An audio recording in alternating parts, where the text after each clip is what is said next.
Okay, so what I want to do now, I just want to take this all these textures over to Maya and load them up. So what I'm going to do, I can do this one of two ways. I can take each one of these channels I'm on and I can export them out one at a time through the layers. Just grab this, right click, and do the export flattened, all layers flattened, and I'll grab each channel. Or I can do this from here where I grab, say, the base color, right click, and I'll find export flattened, and there is the export custom channel selection. And you see base color, bump, and specular. Just hit plus, move them over here. And where is it going? To C drive. You want to put these into my project. So I'm just going to go down here and I'll find the G drive and someplace Maya projects, Vanbot, source images. That's where we want to go. Select folder. Done. It's going to give me the template here. My channel name with my UDIM name or number, sRGB, and anything else. Full UDIMs. Save project before export. Exported background. Nope. I should be good. I'm just going to go ahead and hit export all patches. And this might take a moment. So you'll see down here it says baking. Maybe over here in my source image folder I can start to see things coming in. I see down here baking shader 37%. And that'll probably be my color. We'll just see in 1 second.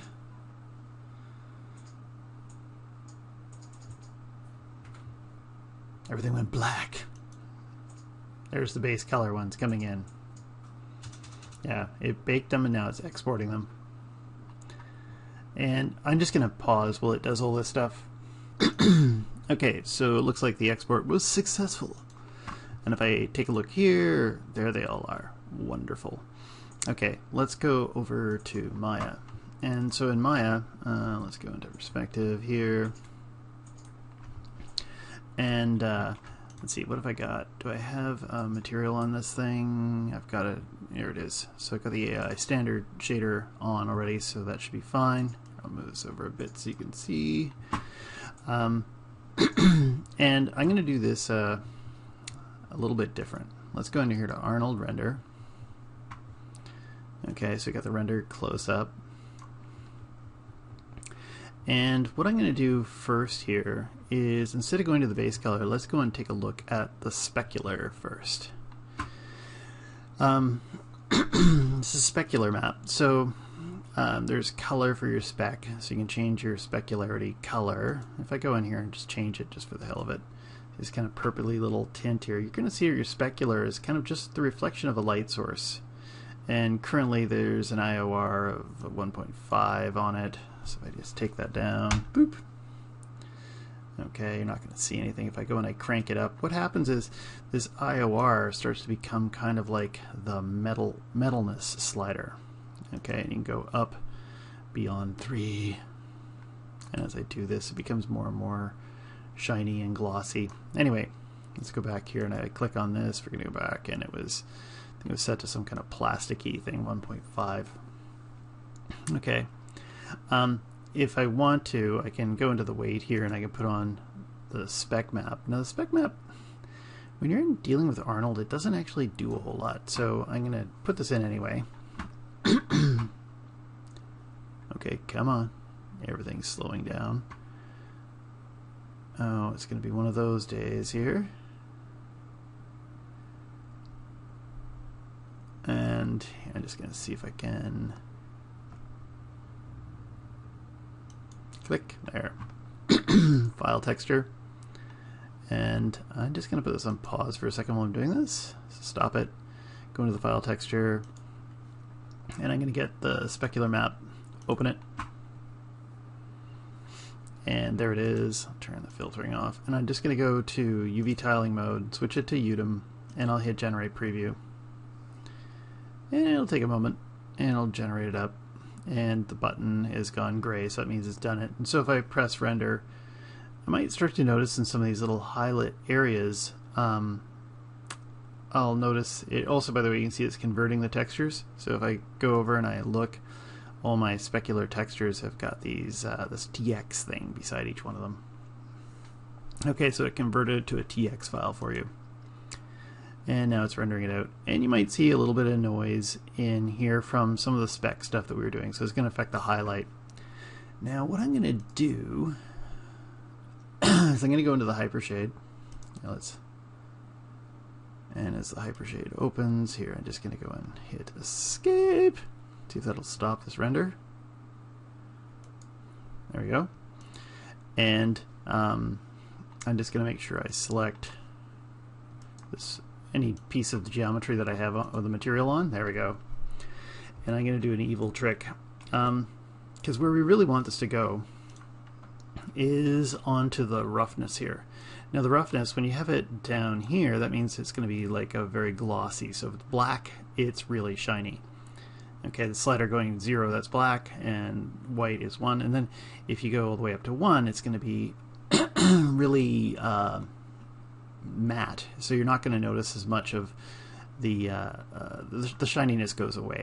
Okay, it makes the surface rougher as you go higher. So if I take a look at this image that I have here, those white areas, I want those to be shiny, but over here I just told you that black is shiny. So what I'm going to do is, before I put this into the roughness, actually I don't know if I need that. If I go into the Maya utilities and I look around, there's something in here called reverse. And if I click on the reverse, there we go, I can take the out color and throw that into input. I just clicked and dragged it over here. And if I look over here, I can see that there's red and green ones. The green ones only want to have kind of one channel of information. Usually it's a black and white or grayscale, right? The red ones can take on more. The specular roughness, which I want to plug it into, is green. And if I try to do this, it won't let me do it. So I got to open this up. I'm just going to take something from output X, and I'll plug that into the specular roughness. And let's see what it looks like now when I render it.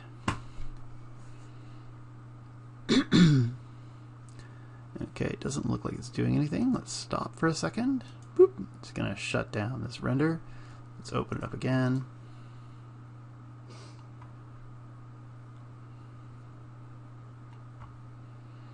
Now, did I do anything stupid? Back over here on file texture on.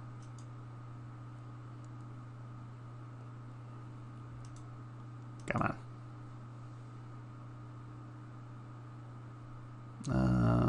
I'm going to pause this for a moment because I just got to figure out what the hell I missed. Okay, so you can see it all, but it's just very, very faint. So if I go in, if I take this and I zoom in, you'll see there's that little circle from the decal. And there's a little bit showing up over here too. And I just broke it off trying to figure out what was going on here. If I just take this and I middle click, drop it onto here. Okay, and I refresh. Hit render. We will see it's there. Okay, but it's going to complement the bump really well. So I thought I'd put this on first because it's kind of hard to see. And for the bump, if I go to the geometry section down here, and maybe as I'm doing this, again, I'll stop the render. Come on. I'll go in here to the bump mapping, get file texture, go and pick the file, bump, open. Those look pretty hot. Okay, we'll see what happens. Quadratic off. And I'm going to go and turn on the UDIM and generate preview. And let's give it a quick render time.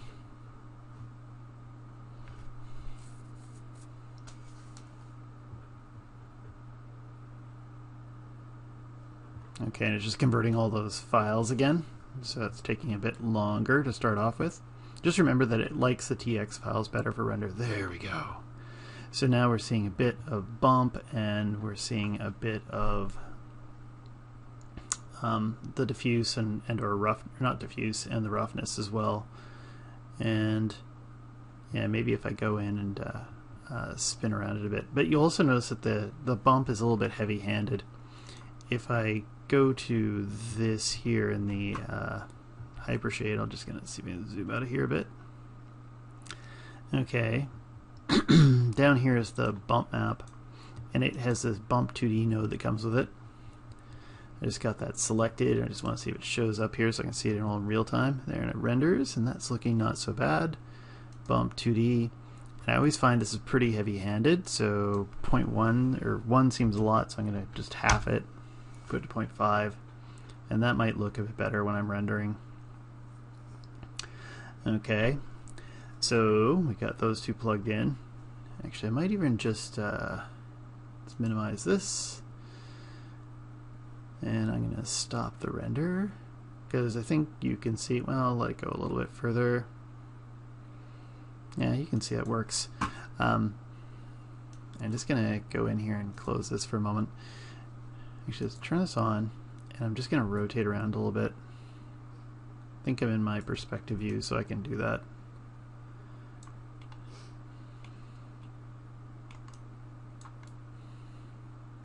Get closer. See this area right in here. And you can see the decals for sure are nice and flat, and they're punched up. And yeah, you can pick up a bit of light off this. You can see the noise on here. And now I'm going to put on the last one. And if I go here, what are we at? 11 minutes? Okay. Stop it. And I'll go into this, and let's see if I right click. Come on. Find my attribute editor, Control A. And I'll go up to the top to the base color. If I go into the color and I hit it with a file texture, turn that off, go in and hit file name and base color, open, switch it to my UDIMs, generate the preview, and anything else I want to do here, we can test it out and see if it renders. So it's converting the files, so it makes it the slowest the first time you do it.